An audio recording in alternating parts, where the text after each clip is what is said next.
Hi everyone, welcome to my channel. So आज की video में हम बात करेंगे कि आपको अपने बेबी के हॉस्पिटल बैग में क्या क्या चीजें पैक करने की जरूरत है। Before starting the video I would like to mention 5 important points here. Number 1 is that कि मैं ये वीडियो अपनी डिलीवरी डेट से पहले ही बना देना चाहती थी, बट आई एम ग्लैड कि मैं ये वीडियो पहले नहीं बना पाई, बिकॉज अब मैं उस डिलीवरी के फेज से गुजर चुकी हूँ। लाइक मेरी एक डॉटर है 3 मंथ्स की, प्लस मैं हॉस्पिटल में भी एडमिट हो चुकी हूँ। सो आई नो कि आपको अपने हॉस्पिटल बैग में एग्जैक्टली क्या क्या चीजें पैक करने की जरूरत है, क्योंकि जब आप एक न्यू मदर होते हो तो आपको नहीं पता होता कि आपको क्या क्या चीजें पैक करने की जरूरत होती है। सो आप कंफ्यूजन में या just for the safety side आप सब कुछ अपने बैग में पैक करना चाहते हो, बट आज की वीडियो में मैं आपको बताऊंगी कि आपको एवरीथिंग पैक करने की जरूरत नहीं है। It will just make your bag overfull. तो आप एग्जैक्टली बस वही चीजें पैक करिए जिनकी आपको एक्चुअल में जरूरत पड़ेगी। So the second point is कि इनमें से कुछ चीजें आपको हॉस्पिटल के केमिस्ट में या फिर जो हॉस्पिटल के नियर बाय केमिस्ट होते हैं वहां से भी आप on the same day, like on the day of delivery भी आप ये सब चीजें खरीद सकते हैं। बट आई वुड सजेस्ट कि आप इन सब चीजों को पहले से ही खरीद के अपने बैग में पैक कर ले, बिकॉज पहले से आप अगर खरीदेंगे ना तो आपको पता रहेगा कि आप चूज कर सकते हैं, लाइक कि आपको कौन सा ब्रांड चाहिए, कौन सा प्रोडक्ट चाहिए। आप अच्छे से उनके रिव्यूज पढ़ के आप अपनी पसंद का प्रोडक्ट ले सकते हैं। प्लस आप इन सब चीजों में अच्छे डिस्काउंट्स भी ले सकते हैं अगर इन सब चीजों को आप ऑनलाइन बाय करेंगे। तो हॉस्पिटल के केमिस्ट में क्या होगा, उनके पास जो भी ब्रांड अवेलेबल होगा या जो प्रोडक्ट अवेलेबल होगा आपको वही लेना पड़ेगा, and you will be have no option at that time. Okay, so the third point is कि जब भी आपका 8 मंथ्स कंप्लीट हो जाए तो आप मेक श्योर करें कि आप अपना और अपने बेबी दोनों का हॉस्पिटल बैग रेडी करके रख ले, बिकॉज 8 मंथ्स के बाद आपकी डिलीवरी कभी भी हो सकती है। कभी कभी क्या होता है ना, क्योंकि 8 मंथ्स के बाद क्या होता है ना, आपकी डिलीवरी कभी भी हो सकती है। कभी कभी क्या होता है कि आप जनरली नॉर्मल चेकअप के लिए जाते हैं डॉक्टर के पास, एंड वो आपकी कंडीशन देख के कभी कभी बोल सकते हैं कि आपको आज ही डिलीवरी करवानी पड़ेगी। एट दैट टाइम अगर आपका बैग रेडी नहीं होगा ना तो आपको बहुत प्रॉब्लम होगी, बिकॉज आप ऑलरेडी इतनी टेंशन में होगे कि यार अब डिलीवरी कभी भी हो सकती है। तो उस टाइम को आपको समझ नहीं आएगा कि मुझे क्या क्या पैक करना चाहिए। तो मेक श्योर आप अपना बैग 8 मंथ्स कंप्लीट होते ही रेडी करके रख लें। So the fourth point is कि जिस भी हॉस्पिटल में आप अपना नाम लिखवाओगे ना, वहां से आपको एक बेबी और एक मदर चेकलिस्ट मिलेगी। लाइक उसमें लिखा होगा कि आपको अपने लिए और अपने बेबी के बैग में क्या क्या चीजों को पैक करने की जरूरत है। सो मैंने 2-3 हॉस्पिटल्स में अपना नाम लिखवाया था, एंड आई नो कि हर एक हॉस्पिटल की ऑलमोस्ट सेम ही चेकलिस्ट होती है, ज्यादा कोई डिफरेंस उसमें होता नहीं है। So you can refer that checklist और you can just refer my video, क्योंकि इस वीडियो में मैं आपको सिर्फ वही चीजें बताऊंगी जिनकी एक्चुअल में आपको जरूरत पड़ने वाली है। And the last but the most important point is कि आप इन सभी चीजों को अच्छे से वॉश कर ले before start using on your baby. So let's start the video. First thing जिसकी आपको जरूरत पड़ने वाली है वो है एक bag to keep all your baby stuff. So एक डायपर बैग है जो कि मेरी एल्डर सिस्टर ने मुझे गिफ्ट किया था। It is from the brand red castle and it has lots of compartments. Like यहाँ पर एक जिप कंपार्टमेंट है, यहाँ पर एक पॉकेट कंपार्टमेंट है, यहाँ पे अगेन 2 जिप कंपार्टमेंट्स हैं, एंड यहाँ पर एक अगेन पॉकेट कंपार्टमेंट है। ओ यहाँ पर भी है। सो ये एक बहुत ही स्पेशियस डायपर बैग है। अगर ये वाला डायपर बैग मुझे मेरी दी ने गिफ्ट नहीं किया होता ना तो मैं जो दूसरा कोई डायपर बैग नहीं खरीदती। मैं अपने घर से ही कोई नॉर्मल स्पेशियस बैग लेके चली जाती जिसमें 2-3 कंपार्टमेंट्स हो to keep all the baby stuff separately, because जो वो ट्रेडिशनल डायपर बैग्स होते हैं वो मुझे बिल्कुल भी नहीं पसंद। अगर आपको पसंद है तो आप डेफिनेटली ले सकते हो। मुझे इनके साथ क्या प्रॉब्लम लगती है कि जब आप इन्हें ऐसे कैरी करते हो ना तो आपका ये शोल्डर पेन होने लग जाता है। तो आई वुड सजेस्ट कि अगर आपको डायपर बैग खरीदना ही है तो आप बैकपैक वाला डायपर बैग खरीद लो, जिससे आप आसानी से उसे कैरी करके बाहर जा सको। बट फॉर हॉस्पिटल आपको एक ऐसा ही बड़ा बैग कैरी करना पड़ेगा to keep all your baby stuff. Second thing जिसकी आपको जरूरत है वो है एक सैनिटाइजर। आजकल तो ऑलमोस्ट हर एक हॉस्पिटल में सैनिटाइजर आपको मिलता ही है, बट वो इस साइज का होता है, छोटू साइज। प्लस इसमें आपको ऐसे बार बार ओपन करने की जरूरत होती है cap. So I would suggest कि आप अपने घर से एक बड़ा सैनिटाइजर बॉटल लेके जाओ जिसमें ऐसे पंप वाली फैसिलिटी हो, क्योंकि हॉस्पिटल में जब आपका बेबी होता है तो आपकी फैमिली से बहुत सारे लोग आपको विजिट करने के लिए आते हैं and they want to touch the baby. So आप इसे अपने बेड साइड टेबल पे या फिर बेबी कॉट के पास रख दे ताकि जो भी बाहर से आए वो अपने हाथ को जस्ट ऐसे सिंपली सैनिटाइज करके then they can touch the baby. Okay, so the third thing जो आपको अपने बैग में पैक करने की जरूरत है वो है wash cloth. So I purchase this baby hug 100% cotton wash cloth and it was a pack of 6. सो इस तरीके के आपको वॉश क्लॉथ आते हैं छोटे छोटे of different colours and different designs. Like एक ग्रीन है, देन ब्लू, एंड देन इस टाइप के छोटे छोटे वॉश क्लॉथ आते हैं 6. सो ये जो छोटे बेबी के नैपकिन्स होते हैं ना उस साइज के आते हैं. एंड जब एक जो न्यू बॉर्न बेबी होता है ना वो बहुत ज्यादा स्पिट अप करता है. लाइक वो जो दूध पीते हैं वो बार बार निकालते रहते हैं. तो उस टाइम पे ये वॉश क्लॉथ बहुत ज्यादा काम आते हैं to wipe the baby face या फिर वो स्पिट अप क्लीन करने के लिए बहुत ज्यादा यूजफुल होता है. Next thing which you will need is a baby wipe. So I would recommend कि आप लिटिल ब्रांड के बेबी वाइप्स परचेज करो, क्योंकि it is one of the brand जो कि बहुत ही अफोर्डेबल रेंज में आपको अच्छी क्वांटिटी प्लस अच्छी क्वालिटी के बेबी वाइप्स प्रोवाइड करता है. बच्चे जब भी पॉटी सुसु करते हैं तो इट इज इम्पोर्टेंट कि आप उसे अच्छे से वाइप करें. मैं हमेशा इसका कॉम्बो पैक खरीदती हूँ जिसमें 3 ऐसे पैकेट्स आते हैं एंड एक पैकेट में 80 वाइप्स होते हैं. It is alcohol free, clinically tested, paraben free and pH balance. Plus it has aloe vera, jojoba oil and vitamin E in it. इसमें यहाँ पे एक ऐसा लिड होता है एंड प्लस अंदर एक स्ट्रिप होती है. तो जितने आपको बेबी वाइप्स चाहिए आप इसमें से ले लो. प्लस उसके बाद you can just close the lid, जिससे आपके वेट वाइप्स बिल्कुल भी ड्राई नहीं होंगे. नेक्स्ट चीज जिसकी आपको जरूरत पड़ेगी वो है डायपर्स. सो बहुत से लोग डायपर्स यूज करना पसंद नहीं करते हैं, specially for new borns. They prefer this type of cotton nappies. तो आप ये भी ले सकते हैं. Amazon में इसके बहुत सारे ऑप्शंस अवेलेबल है, लाइक क्लोथ नैपीज और क्लोथ डायपर्स आप इन्हें बोल सकते हैं. मैंने तो अपने बेबी के ऊपर डायपर्स ही यूज किया है स्टार्टिंग से अभी तक. इसमें क्या प्रॉब्लम है ना, हॉस्पिटल में जब इसमें बच्चा पॉटी सुसु करेगा तो इसे आप धोगे कहाँ एंड सुखाओगे कहाँ. सो स्पेशली फॉर हॉस्पिटल तो मैं आपको ये रिकमेंड करूंगी कि आप डायपर्स ही कैरी करो. घर में of course you can carry this. And इसमें एक और कंडीशन है कि you can use cotton nappies only in summer season. Winters में अगर आप इसे यूज करोगे तो ये भी गंदा होगा, प्लस उसने ऊपर से जितने भी लेयर्स पहने हैं बच्चे ने वो सारे भी गीले हो जाएंगे. तो आप विंटर सीजन में बहुत ज्यादा प्रॉब्लम होगी. तो आई वुड सजेस्ट कि स्पेशली विंटर सीजन में तो आप डायपर्स ही यूज करो अपने बेबी के ऊपर. बच्चा शुरू में दिन में एक ही बारी पॉटी करता है, बाकी टाइम वो सिर्फ सुसु करता है. सो 2-3 घंटे के हिसाब से आपको एक डायपर कैरी करना है. 3 घंटा मैक्सिमम, इससे ज्यादा आपको बेबी को एक डायपर में नहीं रखना है. सो 3 घंटे में एक डायपर के हिसाब से यू कैन कैलकुलेट कि आपको दिन में कितने डायपर्स की जरूरत होगी. मेरी बेबी अब 3 मंथ्स की हो चुकी है. So I don't have that diaper जो मैं उसके न्यू बॉर्न टाइम में यूज करती थी, बट मैं यहाँ पे पिक्चर इंसर्ट कर दूंगी. मैंने जो यूज किया था वो था हगीज का टेप डायपर्स. बहुत सारे ब्रांड्स अवेलेबल है मार्केट में एंड मैंने बहुत सारे ट्राई भी किए थे, बट जो मुझे पसंद आया वो ये था हगीज का टेप डायपर्स इन दी साइज एक्स्ट्रा स्मॉल या न्यू बॉर्न भी उसमें लिखा होता है. मेक श्योर आप अपने न्यू बॉर्न के लिए पैरेंट स्टाइल डायपर ना यूज करें, बिकॉज पैरेंट स्टाइल में क्या होता है आपको बार बार उससे चढ़ाना एंड उतारना पड़ता है, जिससे बेबी बहुत ही छोटा होता है एट दैट टाइम एंड आप उसको ट्रबल नहीं करना चाहते बार बार. सो आप टेप डायपर्स यूज करें जैसे कि मैंने किया था. उसको बस क्या करना है, बेबी के थोड़ा सा लेग उठा के उसको ऐसे इंसर्ट कर देना है and then side by side आप टेप से उसे चिपका दे and you are done with it. Baby अगर पॉटी सुसु करता है तो अगेन बहुत ही ईजी है, दोनों साइड से उसे ऐसे खोलें and you can just take out the diaper. Next चीज जो आपको चाहिए होगी वो है ड्राई शीट. सो मैंने परचेज किया था लव लैब का insta dry bedsheet protector and इसमें 2 पीस आते हैं इस तरीके के. So I purchase 2 colours, one is blue and the other one is pink. So ये आपको बहुत ज्यादा काम आने वाला है. अगर समर सीजन है तो आप कॉटन नैपी पहना के बच्चे को इसके ऊपर रख दो. तो इस साइड से ये पूरा कॉटन है, सॉफ्ट कॉटन, प्लस इस साइड से यहाँ पे प्लास्टिक शीट है.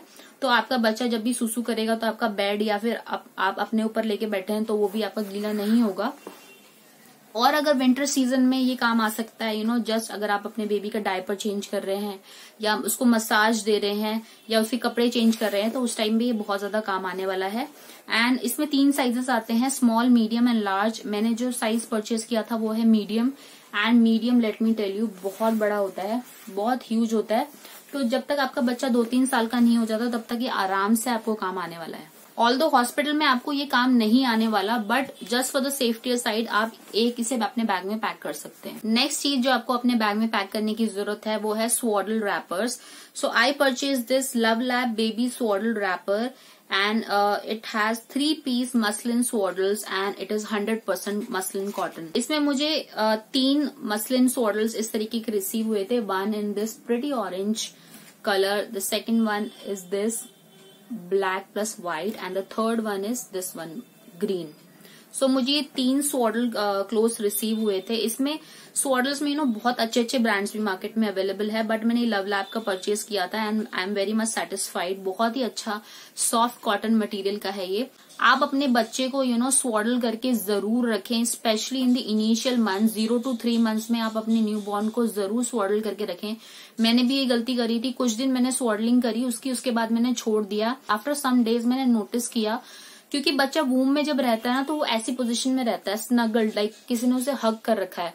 तो अब स्वाडलिंग से हेल्प मिलती है कि वो ऐसी ही पोजीशन में रहता है, तो उसको ऐसा लगता है that I am very much protected. उसको ऐसा लगता है कोई है मेरी साइड। तो मैंने जब उसकी स्वाडलिंग छोड़ दी तो वो ऐसी पोजीशन में सोता था या ऐसी पोजीशन में सोती थी, तो क्या होता था कि एकदम से थोड़ा सा भी शोर हुआ या थोड़ी सी भी लाइट हुई तो वो ऐसा डर जाती थी एंड उसके अंदर वो रिफ्लेक्स आता था और वो एकदम से उसकी नींद टूट जाती थी। तो ऐसा 3 मंथ्स तक रहा कई बारी, तो इससे मुझे बहुत ज्यादा प्रॉब्लम फेस हुई। तो मेक श्योर आप स्पेशली 0 to 3 मंथ्स में तो अपने बच्चे को स्वाडलिंग जरूर दें। आजकल मार्केट में इस तरीके के रेडीमेड स्वाडल्स भी आते हैं, लाइक इस तरीके से ये क्लोज होता है एंड यहाँ से आप इसे दोनों साइड से ऐसे ओपन करके इसके अंदर आप बेबी को डाल दो, then you can just simply close this ऐसे, एंड यहाँ से आपके बेबी का सर ऊपर आ जाएगा एंड इस तरीके से बेबी जो है पूरा स्वाडल हो जाएगा। उसको ऐसा लगेगा, पूरे उसके हाथ भी अंदर होंगे, उसको ऐसा लगेगा कि मुझे किसी ने हग करके रखा हुआ है एंड बेबी आपका आराम से सोएगा। Next thing which you will need is baby bibs. So मैंने ये परचेज किया था from the brand My Newborn. इसमें मुझे 6 बेबी बिब्स मिले थे इस टाइप के, like 2 in pink colours, 2 in yellow and 2 in blue colours. तो इस साइड से बहुत ही सॉफ्ट मटेरियल है, प्लस इस साइड से प्लास्टिक है अगेन, जिससे जो भी वो मिल्क वगैरह अगर निकालता है या मिल्क पीता है तब गिर जाता है तो उसके कपड़ों में ट्रांसफर ना हो। इस टाइप से आप उसे पहना सकते हैं एंड यहाँ पे बटन है, इस तरह से बटन सेट हो जाता है and will get a nice bib. Baby bibs में से आप 2 बेबी बिब्स रखेंगे तो वो मोर देन इनफ होगा, क्योंकि आप कॉटन वाले वॉश क्लॉथ्स भी कैरी कर रहे हैं अपने साथ। Next I purchase baby towels from the brand zero and it is again 100% cotton. So मैंने 2 टॉवल्स ऑर्डर करे थे for baby. One is this rust orange type का कलर है, जिसके एक साइड पे ऐसे हुडी है to cover baby's head. It is 100% cotton. And secondly मैंने ये लिया था ये ब्लू वाला, again same brand, same type of cloth, कोई ज्यादा डिफरेंस नहीं है एंड अगेन इसमें भी हुडी है। हॉस्पिटल में आपको इसकी प्लस जो बेबी लोशंस होते हैं उनकी जरूरत नहीं पड़ने वाली, क्योंकि स्टार्टिंग में बच्चे को नहलाते नहीं है उसकी नाभि के कारण, उसको जस्ट स्पंज बाथ देते हैं स्टार्टिंग में। सो एक टॉवल मोर देन इनफ होगा। मुझे ऐसा लगता है इसकी भी आपको जरूरत नहीं पड़ेगी, but just for the safety side आप इसे एक रख सकते हैं अपने बैग में। चाहे सर्दी हो या चाहे गर्मी, 3 चीजें आपको चाहिए ही चाहिए होंगी। वो है नंबर 1 सॉक्स इस टाइप के। सो मेक श्योर कि आप जब सॉक्स लें तो न्यूबॉर्न साइज के या 0 साइज के ही लें। इस टाइप के छोटे छोटे सॉक्स होते हैं इस टाइप के। इस type you can take different colours, बहुत क्यूट कलर्स आते हैं। सेकेंड थिंग जो आपको चाहिए होगी वो है मिटन्स इस टाइप के। अगर समर सीजन है तो यू विल नीड इस टाइप के कॉटन मिटन्स, एंड अगर विंटर सीजन है तो आपको इस टाइप के वुलन मिटन्स लेने पड़ेंगे। थर्ड थिंग्स आर कैप्स इस टाइप के। अगर समर सीजन है तो again you can go for इस टाइप के कॉटन कैप्स, एंड अगर विंटर सीजन है तो आप इस तरीके के वुलन कैप्स ले सकते हैं। और बहुत ही ज्यादा ठंड है ना, आप डबल श्योर होना चाहते हैं तो यू कैन टेक ऐसे मोटे वाले वुलन कैप्स ऑल्सो। नेक्स्ट चीज जो आपको चाहिए होगी वो है ब्लैंकेट। सो विंटर सीजन है तो आप इस तरीके का थोड़ा सा थिक ब्लैंकेट ले सकते हैं इस टाइप का। ये बहुत ही सॉफ्ट मटेरियल है। एंड अगर समर सीजन है तो भी आपको ब्लैंकेट की जरूरत पड़ेगी, क्योंकि बच्चों को तो थोड़ी ठंड लगती ही है। सो आप इस तरीके का थोड़ा पतले मटेरियल का, थिन मटेरियल का ब्लैंकेट ले सकते हैं इस टाइप का। जब भी आप अपने बच्चे को घर लेकर आते हैं हॉस्पिटल से, या फिर आप नॉर्मल विजिट्स के लिए भी जाते हैं, तो don't use these type of blankets, क्योंकि ये स्लिपरी होते हैं तो इससे थोड़ा सा खतरा रहता है बच्चों के साथ। So always make sure, specially with the new borns, की आप इस तरीके का एक रैपर खरीद लें, जैसे कि मैंने खरीदा था।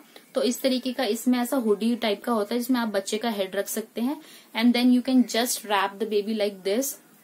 यहाँ पे स्टिक ऑन होता है तो ऐसे ये चिपक जाता है, एंड इस तरीके से रैप करके you can just carry the baby like this.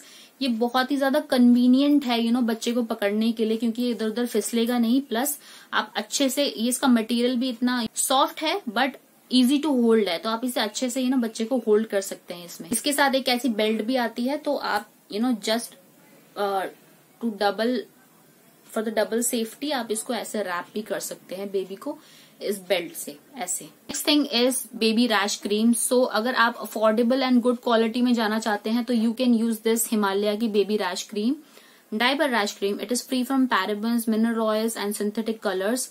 It has almond oil in it and it is clinically tested. And अगर आप थोड़ा सा एक्सपेंसिव साइड में जाना चाहते हैं तो आप सीबामेड की डायपर रैश क्रीम भी यूज कर सकते हैं। न्यूबॉर्न बेबी की स्किन आउटर वर्ल्ड के लिए बहुत ही ज्यादा सेंसिटिव होती है, तो डायपर्स में या फिर इवन कभी कभी कॉटन नैपीज में भी जब वो बार बार सुसु करता है, पॉटी करता है, तो कभी कभी उसके रैशेस आ जाते हैं।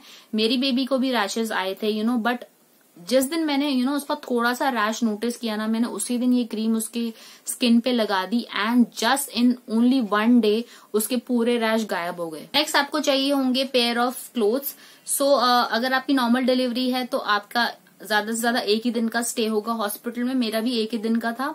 एंड अगर आपका सिजेरियन है तो मैक्सिमम 2 डेज, तो आप उस हिसाब से कपड़े रख सकते हैं। मैंने जस्ट फॉर द सेफ्टियर साइड 3 जोड़े कपड़े रख लिए थे। 3 क्योंकि मेरी बेटी विंटर सीजन में पैदा हुई थी, तो मैंने 3 कॉटन क्लोथ्स रखे थे एंड 3 विंटर वेयर्स। आप इस तरीके के वनजीज ले सकते हैं इस टाइप से।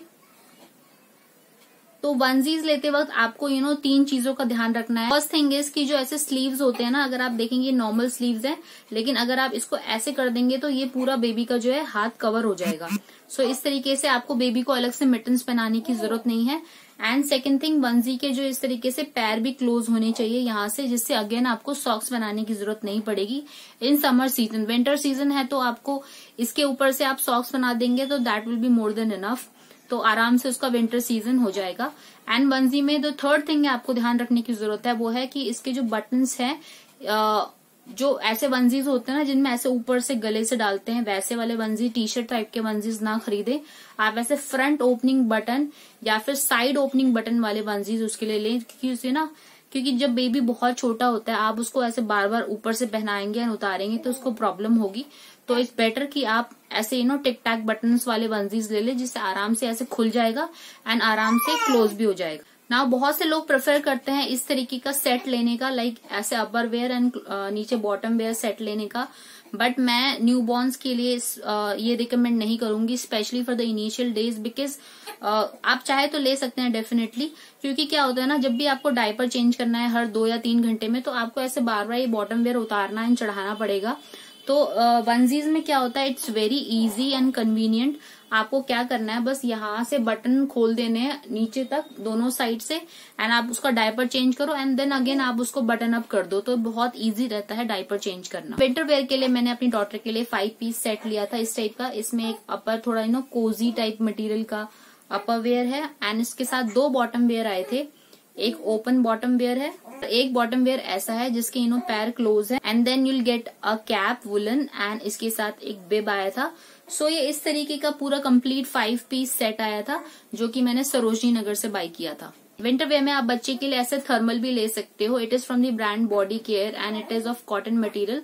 तो इस तरीके का विंटर वेयर आता है। अगेन थर्मल खरीदते वक्त आपको ये चीज का ध्यान रखना है कि यहाँ पर देखिए ऐसे गले वाला विंटर वेयर ना हो, जिससे आपको बच्चे को पहनाने में काफी प्रॉब्लम होगी। मेक श्योर कि ऐसे बटन अप वाला हर एक चीज आप उसके लिए खरीदें। एक और विंटर वेयर जो मैंने अपने बच्चे के लिए लिया था वो इस टाइप का था, लाइक ये एक थोड़ा सा कोजी मटेरियल का वंजी है इस टाइप का।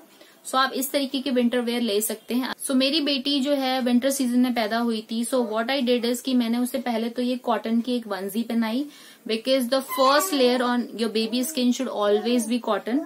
उसके बाद मैंने उसे ऐसे थोड़े कोजी मटेरियल की वंजी पहनाई, थोड़ा सा उसे वार्म देने के लिए। देन मैंने उसे कॉटन के स्वॉडल से स्वॉडल किया, देन मैंने उसे ऊपर से ब्लैंकेट उड़ा दिया। तो इस तरीके से उसका पूरा विंटर सीजन आराम से निकल गया। Okay, last but not the least जो चीज आपको अपने बैग में पैक करने की जरूरत है वो है एक baby feeding bottle. Guys I am not at all promoting bottle feeding here, but the thing is बहुत सी लेडीज को आफ्टर डिलीवरी मिल्क प्रोडक्शन में प्रॉब्लम आती है, जैसे कि मुझे आई थी. सो इन दैट केस आपको एक बेबी फीडिंग बॉटल प्लस एक टॉप फीड यानी कि बेबी पाउडर चाहिए ही चाहिए होगा. बेबी पाउडर या टॉप फीड आप पहले से परचेज करके ना रखें, क्योंकि वो डॉक्टर्स आपके बेबी का वेट एंड बेबी की हेल्थ कंडीशंस देख के ही आपको on the spot brand recommend कर देंगे कि आपको कौन से ब्रांड का टॉप फीड चाहिए. तो वो आप ऑन द स्पॉट हॉस्पिटल की केमिस्ट से इजिली बाय कर सकते हैं. But yes, do purchase a feeding bottle in advance. I have purchase this Philips Avent bottle. Bottles के बहुत सारे ब्रांड्स अवेलेबल है मार्केट में. So the two things which you need to take care while purchasing these, the number one that it should be BPA free and the second thing is it should have anti colic valve. So that's it for today's video guys. I really hope कि आज की ये video आपको पसंद आई हो and it will be of some use to you. And if you do, then please press the like button, subscribe to my channel, and if you want to share this video, you can share as much as you can.